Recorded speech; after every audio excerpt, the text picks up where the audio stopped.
La Banque nationale d'Algérie, BNA, une banque connectée au futur. BNA vous présente Médiatique.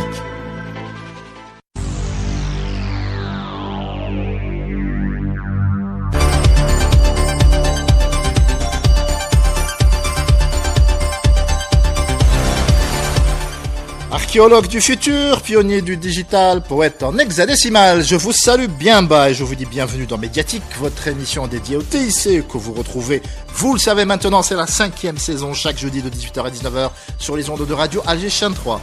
Je suis Eldam Hassen et en compagnie de Lamine B, derrière la vitre et de mes chroniqueurs de talent, nous allons tenter pendant une heure de temps de faire et défaire l'actualité en matière d'innovation, de clubs étudiants, de recherche scientifique et de nouvelles tendances.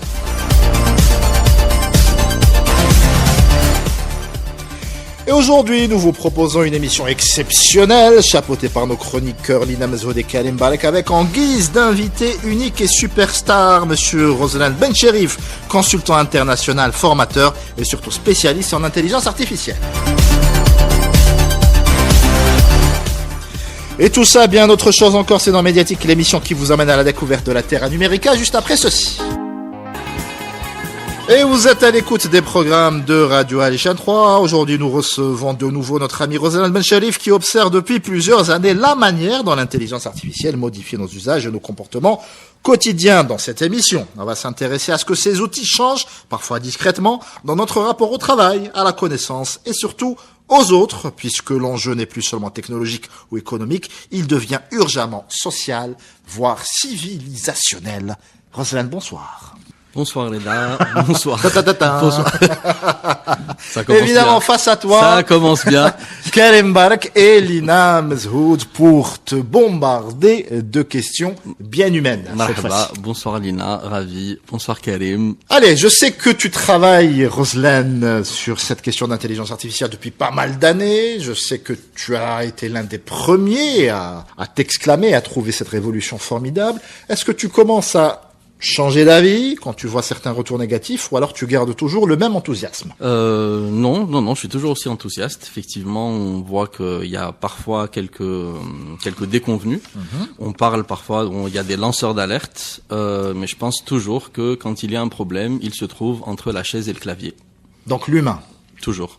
Donc c'est une affaire de quoi? Une affaire d'adaptabilité, une affaire de résistance au changement, une affaire de fainéantise, de paresse intellectuelle parfois? Il y a beaucoup de ça, il y a beaucoup de paresse intellectuelle, mais c'est très générationnel, j'ai envie de dire. C'est-à-dire que tout dépend de l'âge des utilisateurs. Les problèmes auxquels on est assujetti ou qu'on rencontre, notamment lorsqu'on a un public, notamment dans les formations ou dans les que tu donnes souvent d'ailleurs. Voilà, ou dans les conférences, on voit que les préoccupations sont diverses et variées. Effectivement, il y a de la fainéantise.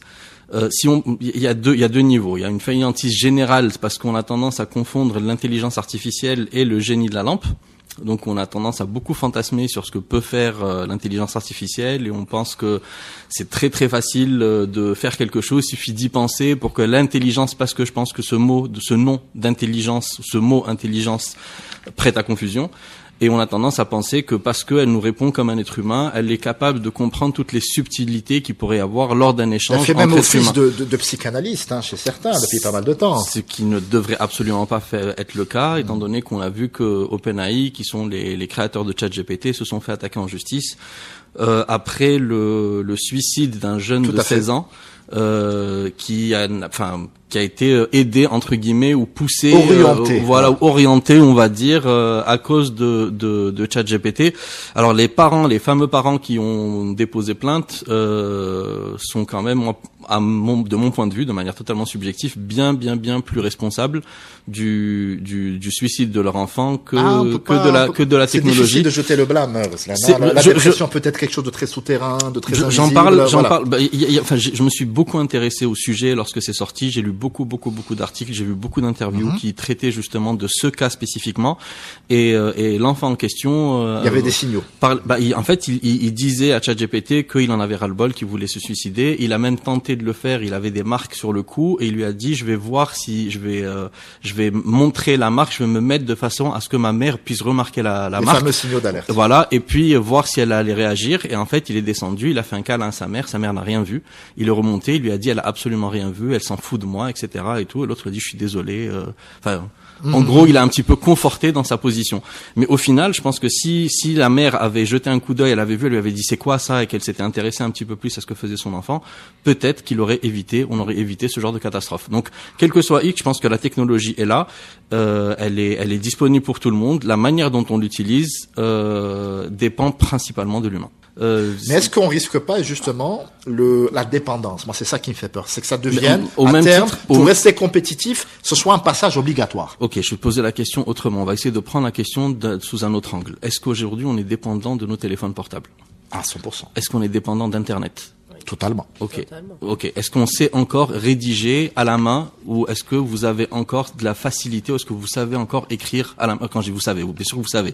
Mais est-ce que vous reconnaissez votre trait au même titre que vous le faisiez il y a 20 ans, il y a 25 ans, quand on écrivait? Non. Je veux rebondir sur une chose, si tu permets, Reda. Ruslan, c'est, personnellement, ce que tu as expliqué, c'est-à-dire le facteur qui pousse les gens au fainéantisme, ou bien par rapport à cette histoire du jeune de 16 ans qui s'est suicidé. Alors c'est un cas particulier. C'est un cas particulier. Ne se suicide pas évidemment en discutant avec sûr. la machine. Voilà. Exactement. C'est juste un facteur hors son écosystème. C'est-à-dire ça aurait pu être, par exemple, le bouquin. Ça aurait pu être une autre personne qui va rédiger ce bouquin pour elle. Ça aurait pu être le mauvais conseiller à la place du ChatGPT, une autre personne. Alors je me suis mal exprimé. C'est-à-dire, le but de mes propos, c'est pas de culpabiliser qui que ce soit. Chacun fait ce qu'il veut.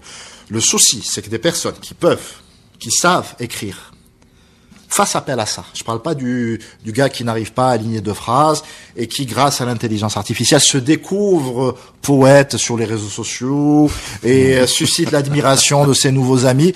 On a vu fleurir à l'occasion du Salon du Livre, par exemple, des poètes du dimanche. Si vous prenez leurs poèmes et que vous les passez au détecteur IA, c'est un très très beau score de 100% qui est affiché. Donc, je parle pas de ces gens-là, voilà. Des articles aussi de presse. Tout à fait, tout à fait. Et qui gagnent même des concours. Le souci, c'est ceux qui peuvent générer un contenu intellectuel à part et qui, pour X raisons, délèguent cet effort intellectuel à la machine. Mais peut-être qu'ils font autre chose. C'est-à-dire, ils délèguent à la machine pour pouvoir avoir plus de temps pour faire autre chose.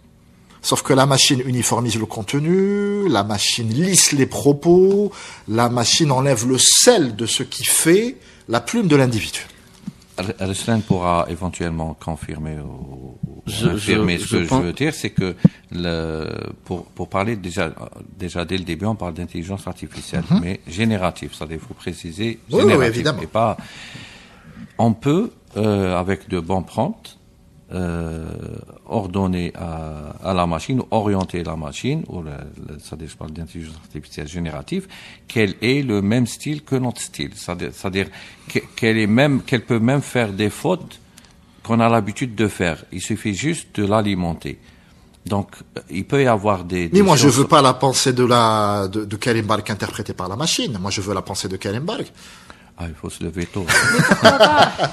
Mais on peut voir l'intelligence artificielle comme un outil. Ça veut dire qu'aujourd'hui, si un auteur, il a une très bonne idée, il peut demander, par exemple, à l'intelligence artificielle de la générer et ensuite, lui, la personnaliser. Ça peut être un gain de temps. C'est un outil pour gagner du temps. Absolument. Parce que de toute façon, par exemple, pour les livres, ça passe par un éditeur, le texte, il est modifié. Un correcteur. Exactement, un etc. correcteur. Donc Alors, je pense qu'on parle de deux choses différentes. Là, on parle de quelque chose qui est généré from scratch. C'est-à-dire que je vais voir la machine et je lui dis bonjour, fais-moi un poème dans le style de Derwish, par exemple. Et là, hop, magie, on l'a.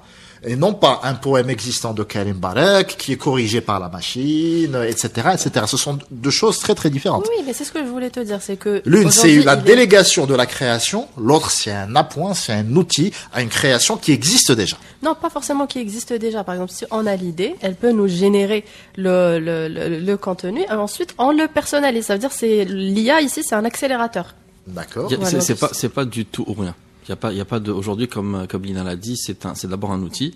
Et on ne délègue pas tout à l'IA. Je dirais, parce que pour l'instant, en Algérie, en termes de production de poèmes et production littéraire, c'est pratiquement du tout ou rien. Moi, je te parle de ce que je vois. N'as-tu pas remarqué une uniformisation du contenu sur LinkedIn, par exemple, sur lequel tu es très actif? Est-ce que les gens ne publient pas, depuis à peu près une année, exactement les mêmes propos, avec le même vocabulaire et de la même manière? La question, c'est est-ce qu'ils ont toujours fait ça, ou est-ce que tu as remarqué une différence entre la manière dont ils publiaient il y a 3 ans et la manière dont ils publient aujourd'hui?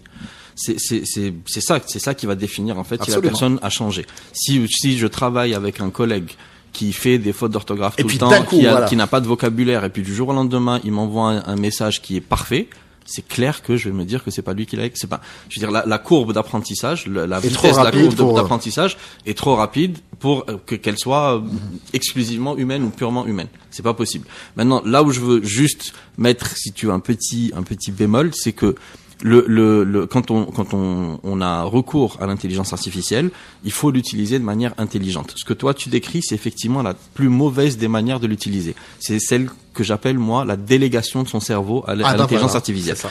Mais il y a 2 approches. Encore une fois, ça dépend de l'être humain. Encore une fois, ça dépend de la personne qui est sur entre la chaise et le clavier.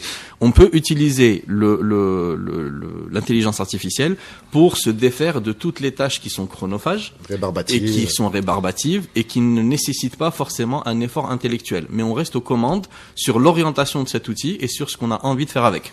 D'accord? Et c'est la bonne manière, si vous voulez, d'utiliser. Et quand on parle d'intelligence artificielle, il y en a pas qu'une. On a tendance à parler systématiquement de ChatGPT parce que c'est les premiers à être apparus, parce que c'est ceux qui communiquent le mieux et c'est ceux qui aujourd'hui ont, c'est les plus, voilà. C'est devenu un petit peu le top of mind au même titre que Coca-Cola quand on dit citer une marque de limonade. Sauf en Algérie où on parle de Hamoud.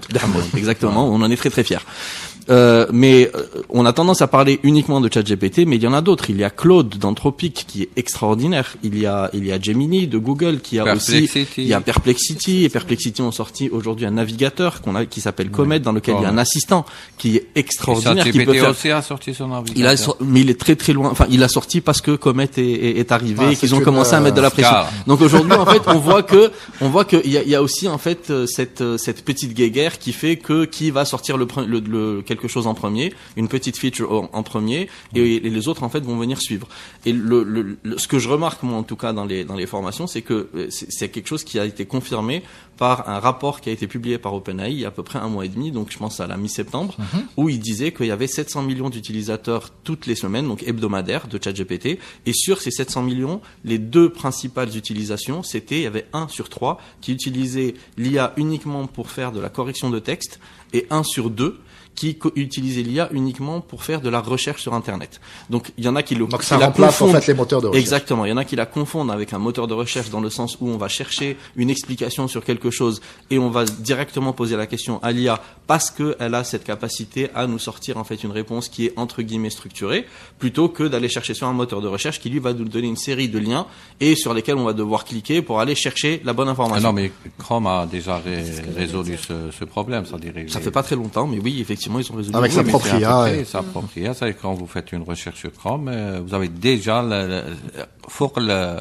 pub. Oui, il y a aucun. Vous avez déjà une proposition. Je suis pas en train de tirer à boulet rouge sur les autres IA. Je suis juste en train de dire qu'aujourd'hui, l'approche des êtres humains qui viennent utiliser justement cette IA, l'utilisent parce que l'interface, quand on rentre dans ChatGPT, l'interface ressemble beaucoup à Google. Donc quand on rentre, la première utilisation qu'on a, c'est de faire appel aux réflexes auxquels on a été habitué. Maintenant, enfin, Google existe depuis 98. On est en 2025, bientôt 2026. Il y a des habitudes qui sont bien ancrées dans la recherche d'informations sur Internet. Donc, quand on a commencé à utiliser l'intelligence artificielle, on l'utilise comme les outils qu'on a l'habitude d'utiliser à partir du moment où ils se ressemblent plus ou moins d'un point de vue interface. Et encore une fois, est-ce qu'on ne risque pas un abêtissement général? Je sais que c'est ma marotte. Je vais faire mon boomer. Est-ce que vous vous souvenez, quand on était jeune, du dictionnaire? Alors ça a l'air d'un mot étrange pour les jeunes auditeurs de l'émission, mais à l'époque, quand on comprenait pas un mot, quand on demandait à notre papa c'est quoi ce mot, ou notre maman, et qu'il ne savait pas, et qu'il ne savait pas, va prendre un dictionnaire. Donc il y avait toute cette démarche d'aller chercher ce gros livre, c'est-à-dire que pendant 15 minutes, nous étions mentalement focalisés sur la définition de ce mot. Et une fois qu'on l'absorbait, il restait. il restait à vie. C'était tatoué dans le cerveau, ad vitam aeternam.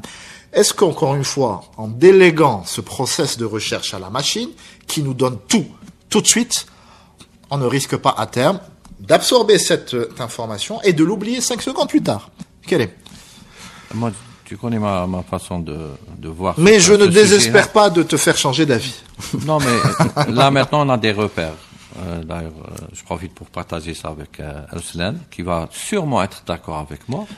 Voilà. Pour nous, notre génération, si tu n'apprenais pas la table de multiplication, t'étais rien. Oui. Après, c'était le problème, si celui qui ne sait pas lire, c'est un alphabète. Après, celui qui n'utilise pas l'outil informatique, c'est un alphabète. Chaque génération a ses repères par rapport à l'intelligence de la personne. Dans 50 ans ou dans 10 ans, les repères d'un ingénieur, ça sera pas de prouver ou démontrer une formule, mais ça sera comment discuter avec l'intelligence artificielle pour sortir un résultat donné en utilisant cette formule mathématique. Alors, il y a une étude qui a été faite récemment, il me semble que c'est Princeton, mais je suis pas sûr, il faudra vérifier à la fin de l'émission, où ils ont pris une espèce ils ont pris un panel d'étudiants, en leur posant la même problématique. Donc les premiers devaient faire une recherche traditionnelle, papier, etc., travailler en groupe. Les deuxièmes devaient utiliser l'Internet sans l'intelligence artificielle, donc les moteurs de recherche classiques. Et les troisièmes, évidemment, avaient accès à ChatGPT. Et ils ont été testés sur leur capacité d'absorption de l'information. Évidemment, ceux qui ont utilisé la méthode traditionnelle étaient ceux qui ont le mieux restitué et le mieux répondu aux questions du jury par la suite. C'était pour amener ce point-là. Ah oui, mais ce que je veux dire, c'est-à-dire, je ne sais pas si j'ai été clair, c'est que nos références maintenant, c'est-à-dire comment on juge quelqu'un qu'il est intelligent, qu'il soit cultivé ou n'importe quelle situation, c'est par rapport à des bases et des références en 2025. Ouais, un paradigme actuel. Voilà, mais en 2026, tout ça, pas 2026, c'est-à-dire, c'est pas la date exacte, ça va changer. C'est-à-dire, personnellement, je vais pas dire à mon fils, pourquoi t'as pas appris la table de multiplication alors que mon père me disait. Pourquoi ça a changé? Parce qu'on a changé de façon de réfléchir, on a changé d'époque et on a changé aussi d'outils. C'est une question. Question pense. Je suis totalement d'accord. Donc tu préfères Karim Bar comme il a dit lui. Comme il a dit lui, voilà. Non, je suis totalement d'accord avec Par rapport Karim. à l'étude que je viens de te proposer. Je trouve qu'elle est un peu biaisée. C'est-à-dire que avant de définir quelle a été la capacité de restitution, faudrait qu'on définisse en fait qu'est-ce qui doit motiver ces étudiants à restituer. Si je suis un étudiant et que je dois restituer pour avoir mon diplôme, mon problème est de bien restituer, donc de bien absorber. Donc là, si on voit, si l'étude elle a juste été faite genre apprenez ça, mais il n'y a pas d'enjeu derrière. On peut le prendre c'est normal que si je passe si je passe plus de temps sur quelque chose parce que techniquement je ne peux pas faire autrement, c'est normal que mon cerveau va passer plus de temps là-dessus. Sauf que l'enjeu aujourd'hui de ce genre d'outil, c'est justement de gagner du temps. Donc c'est comment est-ce que je peux apprendre plus vite. Non, mais quid de la mémorisation, quid du schéma logique, quid de la sociabilité, de l'échange, etc. C'est la même chose qu'Internet et que le téléphone mobile. Les téléphones mobiles maintenant, dans un café, tu vois 4 amis qui rentrent, personne ne discute, chacun prend son téléphone. Dans la famille. Dans la famille aussi. Dans la famille. Encore une fois, comme disait Ruslan depuis le début de l'émission, c'est le problème de l'humain. Exactement. Aujourd'hui, peut-être il aurait pu que les personnes qui ont utilisé ChatGPT pour leur projet, leur exposé, s'ils auraient plus étaient plus intéressés, ils auraient pu être ils auraient pu mieux assimiler. C'est de leur faute. Ils l'ont fait rapidement pour juste exposer quelque chose. Quel était l'enjeu? Exactement. Donc je pense que encore une fois, c'est l'humain, comment il sait utiliser cet outil et le degré d'importance qu'il donne dans ce qu'il fait. Très bien. Je vous propose de faire une petite pause et de revenir juste après.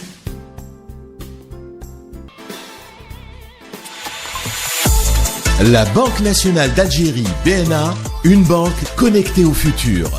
BNA vous présente Médiatique. Et vous êtes toujours à l'écoute des programmes de Radio Aïchan 3, en compagnie de mes deux chroniqueurs, Karim Barek et Lina Mazoud. Face à eux, la haute autorité en matière d'intelligence artificielle en Algérie. Vous le connaissez, il est modeste, mais il faut dire les choses telles qu'elles sont. Il s'agit de Roslan Benchelif. Karim, tu avais une question. La question, c'est ça. Lina rigole. Parce qu'en fait, Médiatique est une émission où il se passe beaucoup de choses en off. Ah non, il faut avoir une caméra pour comprendre. Roslan, c'est-à-dire dans tes conférences, tes interventions, généralement, est-ce que la nouvelle génération est plus ouverte à ce que tu présentes dans l'intelligence artificielle et l'ancienne génération commence à être très réticents, ou bien il n'y a pas de différence, c'est-à-dire sur la volonté d'utiliser bien l'intelligence artificielle? Est-ce que il y a des gens qui sont rétractaires ou des gens qui Quelle est la tranche d'âge d'abord? Voilà, est-ce qu'il y a une tranche d'âge? Alors, j'ai de tout. J'ai vraiment de tout en termes d'apprenants. J'ai eu de tout. J'ai enseigné dans des écoles où j'enseignais le module de l'IA à des apprenants qui étaient en troisième, en bachelor et en master. Donc ils avaient entre 21 et 23, 24 ans. Et je suis aussi intervenu en entreprise. D'ailleurs là, j'arrive d'une formation et j'ai des gens des cadres en entreprise. Je pense que ça va de vraiment de 18 à 68 ans, quoi. Enfin, les personnes qui ont de la bouteille ont peur parce que ils voient ça comme étant, comme toi, un outil. Moi j'ai pas peur, mais je me méfie. Voilà. Tu te méfies. C'est exactement ça. Ils se méfient. Mais ce qui se passe en fait, c'est que au bout de la première journée ou de la première matinée, ils changent de mindset par rapport à l'outil. En fait, on a, comme disait Guy de Maupassant, on a peur de ce qu'on ne comprend pas. Donc il suffit de faire l'effort d'abord pour essayer de comprendre, et c'est la raison pour laquelle je pense vraiment très très sincèrement que c'est très très important de ne pas aborder l'IA comme on aborde un moteur de recherche, c'est-à-dire que c'est quelque chose qui est là et qui est à la portée de tout le monde. Effectivement, c'est à la portée de tout le monde, mais si on ne l'utilise pas, effectivement, ça peut être très très dangereux. C'est vraiment une hache à double tranchant. Si on ne l'utilise pas, ça peut être dangereux. Si on ne l'utilise pas comme il faut. Si on ne l'utilise pas comme il faut, c'est un outil à double tranchant. Je m'explique.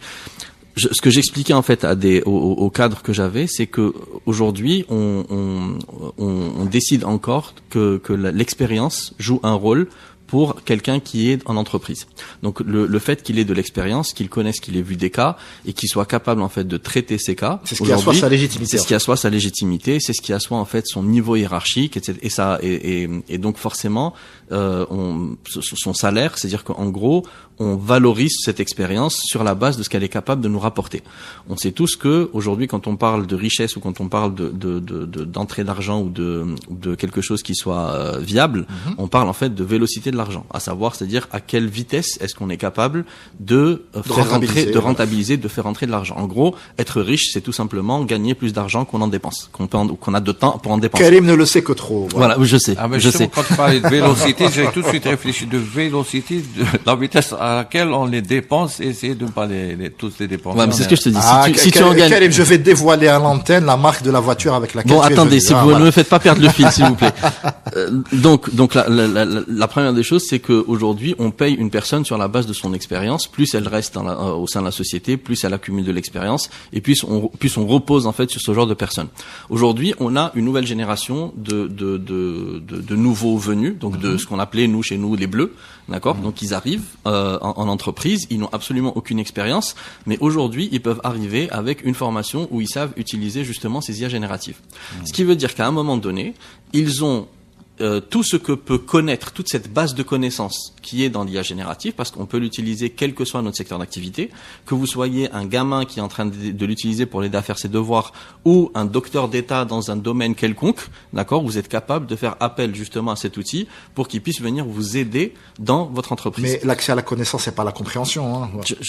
Alors, justement, c'est deux choses qui sont effectivement différentes, mais qui sont totalement complémentaires. En tout cas, c'est ce qu'on voit, aujourd'hui au sein des entreprises. Je vais donner des anecdotes qui vont peut-être illustrer ce que je dis. J'ai un ami à moi qui a une société fiduciaire. Il a une vingtaine de comptables, d'accord, qui travaillent avec lui. Il bidouille beaucoup. Il a commencé en fait à travailler sur l'intelligence artificielle avec ChatGPT. Il a commencé à lui faire ses fiches de paye ou d'analyser des bilans, etc., etc. Il s'est rendu compte que l'intelligence artificielle, pour des dossiers comme ça techniques, faisait beaucoup moins d'erreurs et était beaucoup plus rapide, d'accord, que ce que était capable de faire l'ensemble de ces comptables, y compris les plus expérimentés d'entre eux. Donc compression du personnel. Et il m'a dit, alors c'était le premier réflexe, il m'a dit je vais virer tout le monde. Et je lui ai dit non, c'est stupide de virer tout le monde. Forme tout le monde.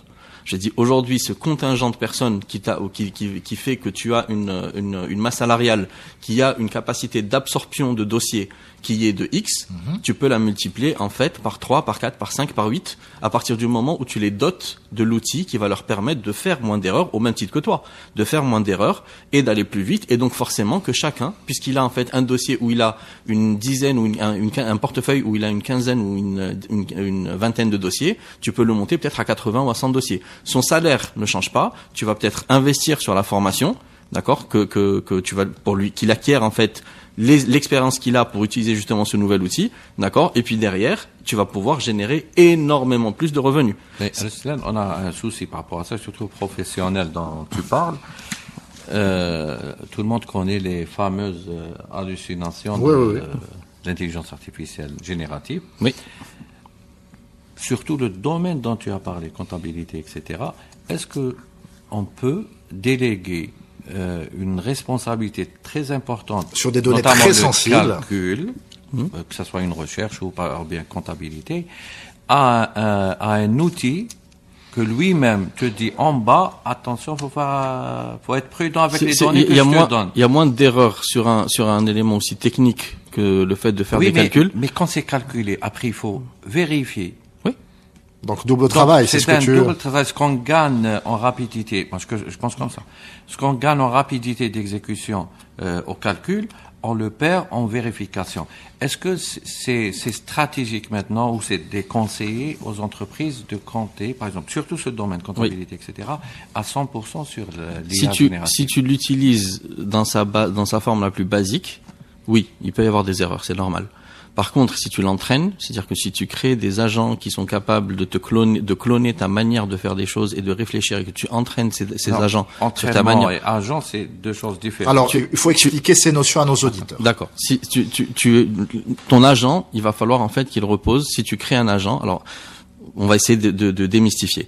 On peut utiliser aujourd'hui les IA génératives comme ChatGPT qui vont se baser sur ce qu'on appelle une base de connaissances. C'est tout ce sur quoi ChatGPT a été entraîné pour devenir ChatGPT. Donc c'est pour ça qu'il est capable de nous répondre si on lui pose des questions sur la médecine, sur la psychologie, sur les maths, sur la physique, sur l'horoscope, sur les dames et nacelles, sur tout ce qu'on veut.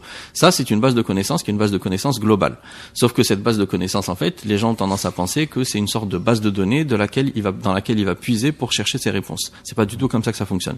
Ça fonctionne sur une base probabilistique qui fait que il va juste calculer la probabilité que le mot suivant, d'accord, soit cohérent avec tous les mots qui l'ont précédé. Je vous donne un exemple simple. Si je lui dis, je fais du fill in the gaps avec ChatGPT et que je lui dis termine cette phrase, le chat est sûr. D'accord, il va pouvoir me dire sur la table, sur la chaise, sur le tapis, sur le toit, etc., etc. Voilà, donc il va finir comme il veut. Pourquoi? Parce que l'éventail de choix en fait, il est énorme. Si je lui dis, je rajoute juste le ou la, si je mets le, il va en fait éliminer probabilistiquement parlant toutes les suppositions qui sont féminines, et donc il va forcément aller choisir dans des suppositions qui sont masculines. C'est pour ça qu'on va juste parler de qualité du prompt, et on plus va lui donner un rôle déjà. Exactement. Et plus le prompt en fait va être précis, merci, plus on va avoir en fait une réponse qui a de moins en moins de chances, d'accord, de dire des bêtises. Maintenant, il y a d'autres façons. C'est-à-dire ChatGPT ou les autres IA ont aussi une mémoire. Cette mémoire, en fait, on peut l'entraîner, on peut la remplir. D'accord, on peut lui dire, par exemple, je vous donne un exemple. Moi, dans ce que j'utilise, par exemple, il a, par exemple, mon numéro de registre de commerce, il a le code couleur de mon logo, il a mon nom et mon prénom en arabe et les données de mon passeport en arabe parce que allez chercher vous le clavier en arabe pour quand vous devez saisir un truc dans un formulaire. Donc tout ça, en fait, je rentre, je lui dis donne-moi mon nom en arabe, il me le donne, je fais un copier-coller. C'est pourquoi? Parce que je les ai enregistrés. Donc il a une base de données d'éléments qui me servent de mémoire supplémentaire, mais qui me permettent en fait de gagner un temps précieux, d'accord, quand j'ai besoin d'éléments, au lieu d'aller chercher le clavier sur mon téléphone, de faire le truc en arabe et puis de l'envoyer sur WhatsApp et puis de le récupérer sur le PC et de faire un copier-coller, d'accord, j'ai aujourd'hui un outil qui permet de centraliser l'ensemble des éléments dont j'ai besoin quand j'en ai besoin. Ça, c'est vraiment un élément basique. Mais quand on parle de mémoire, ça veut dire qu'on peut aussi l'entraîner sur différentes choses. Tout à l'heure, Karim parlait du fait de lui apprendre la manière dont on rédige. Et pour vous donner encore une autre anecdote, j'avais des étudiants qui me disaient, monsieur, on doit rédiger nos mémoires. On a rédigé en fait nos mémoires, on s'est aidé de l'IA, on a le droit en fait à un élément de 30%. Enfin, on a le droit à 30%. Qui a décidé de génération d'IA. C'était 30%.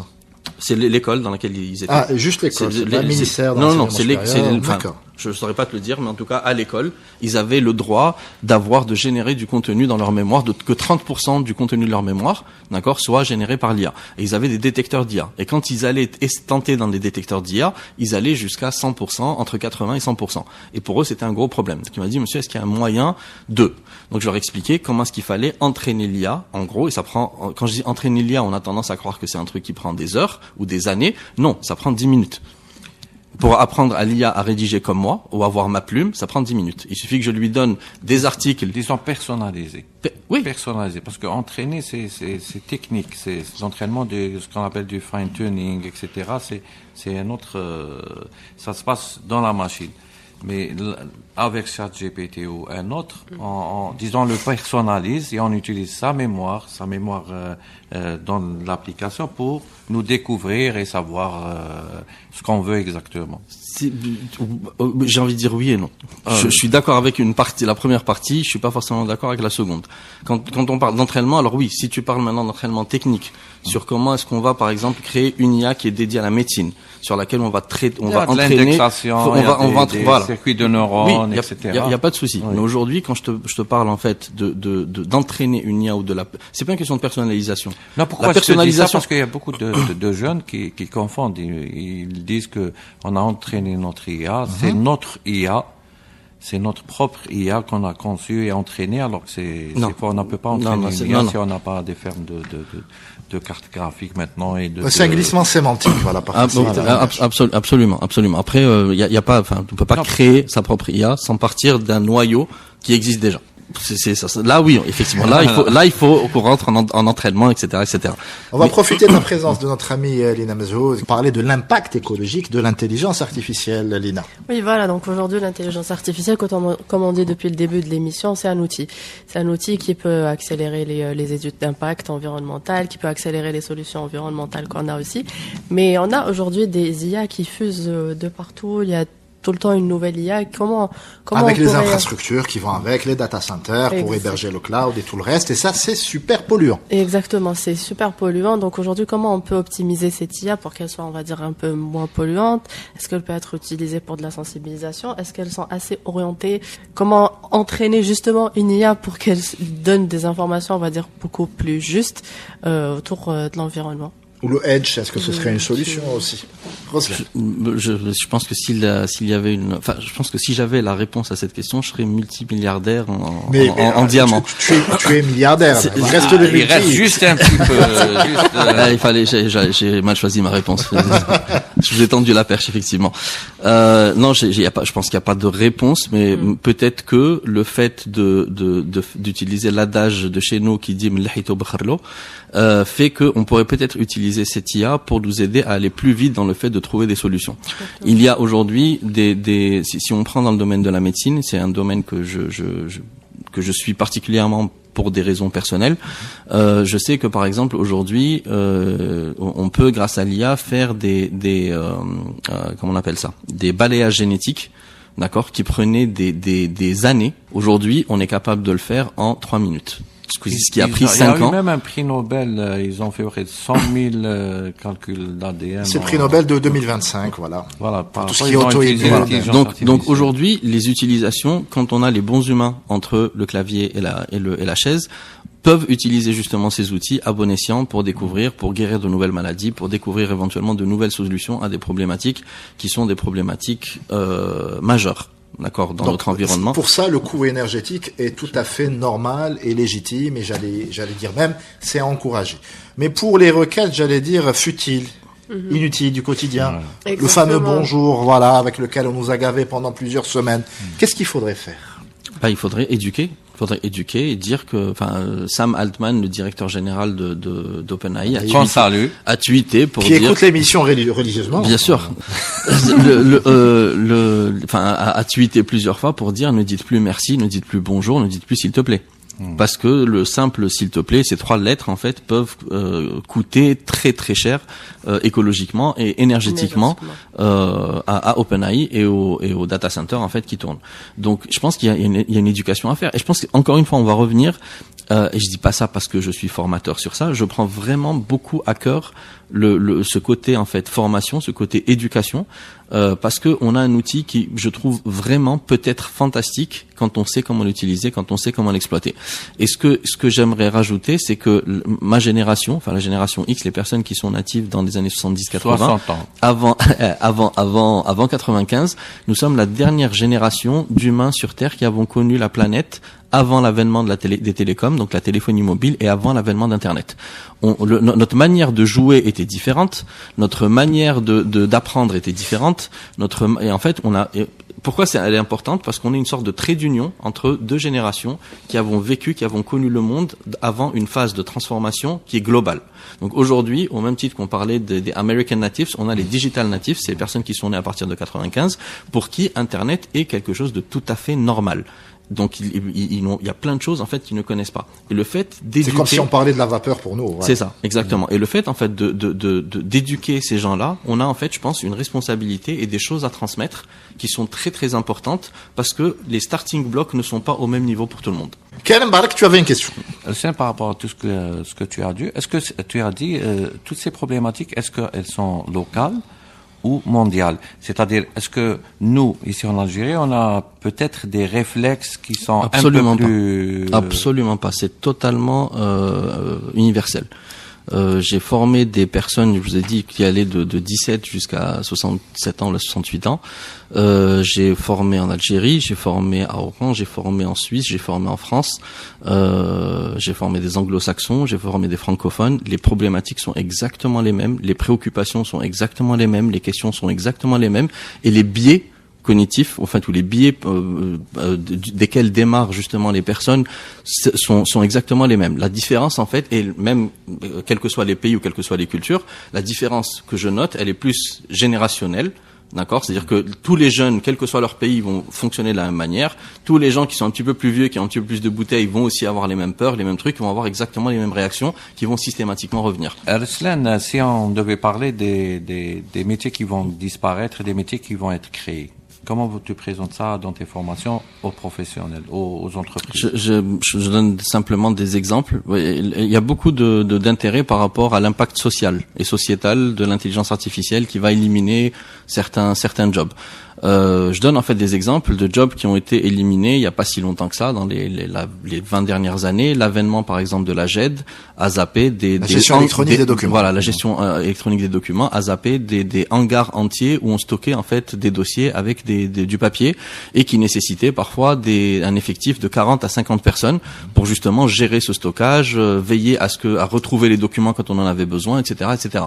Et la question m'avait été posée lors d'une conférence que j'avais donnée à Oran par un DRH qui était à la retraite et pour qui en fait c'était très très important ce côté d'éliminer en fait des métiers. Je lui ai dit en fait je vous pose la question autrement. Si demain vous lanciez ou vous deviez accompagner une société et c'est que cette société voulait en fait investir dans un hangar avec tout ce que ça coûte et sur toute une équipe d'une 50aine de personnes, est-ce que vous lui diriez en fait allez-y ou est-ce que vous lui diriez non, il y a des solutions comme la GED qui vous permettent d'accéder à vos documents beaucoup plus vite, qui sont beaucoup plus sécures et qui coûtent beaucoup moins cher?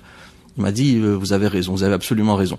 Donc on revient en fait au problème de fainéantise. Beaucoup de gens ne veulent pas adopter cet outil parce que ça nécessite un effort d'apprentissage. Et cet effort d'apprentissage, si on se base sur tous les tutoriels qu'on trouve sur le net, effectivement, ça peut prendre une plombe et on peut en fait être induit en erreur. Mais si on est accompagné par des personnes qui connaissent le métier, ça peut aller beaucoup plus vite et on peut en fait acquérir des compétences qui peuvent totalement changer notre manière de faire les choses. Et c'est le mot de la fin. Merci beaucoup à tous d'avoir répondu à l'invitation de Médiatique. Merci beaucoup à Lamine B derrière la vitre. Quant à toi qui m'écoutes et que je tutoie, si tu vagabondes sur les ondes, ramène du monde et à très vite. La Banque nationale d'Algérie, BNA, une banque connectée au futur. Médiatique vous a été présenté par BNA.